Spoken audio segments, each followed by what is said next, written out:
Identity.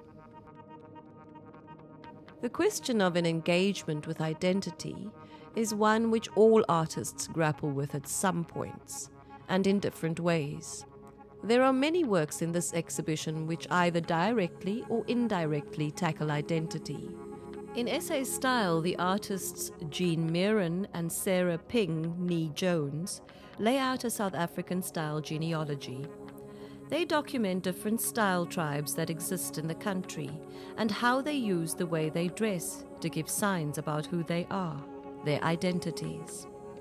These style tribes are laid out like the branches of a family tree, emphasizing the links and relationships between these seemingly diverse groups of people.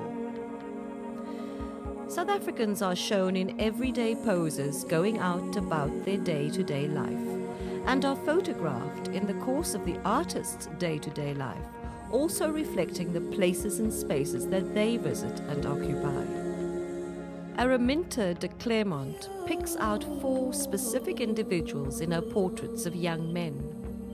The titles of the photographs are the names of the men: Tembani, Maliviwe, Lonwabo and Sonwabo, emphasizing and affirming their individuality.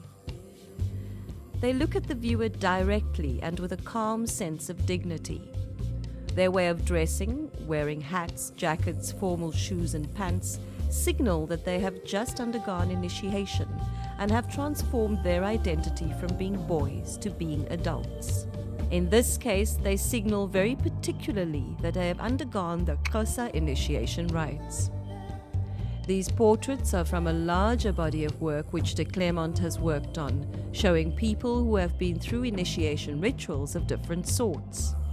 Initiations are important ways for people to signal changes in their identity. Hussein and Hassan Isop are 2 young men who use their art to explore their identities as Muslims. Their work crosses the boundary between performance and photography as they pose, perform, and play with different elements of their identities, and take turns photographing these performances. They take multiple images and morph them into single images in the post-production stage. This process of making art is much like the process that most of us use to build up our identity, playing with different parts of ourselves to create a unique individual. In this series of work, they explore how a visit to Havana, Cuba, challenged their identities as Muslims. In Cuba, they could not find halal meat to eat, as the country is overwhelmingly Catholic, and so they were forced to do the ritual slaughter of chickens and goats to supply their own halal food, hence the title of the series, Halal Art.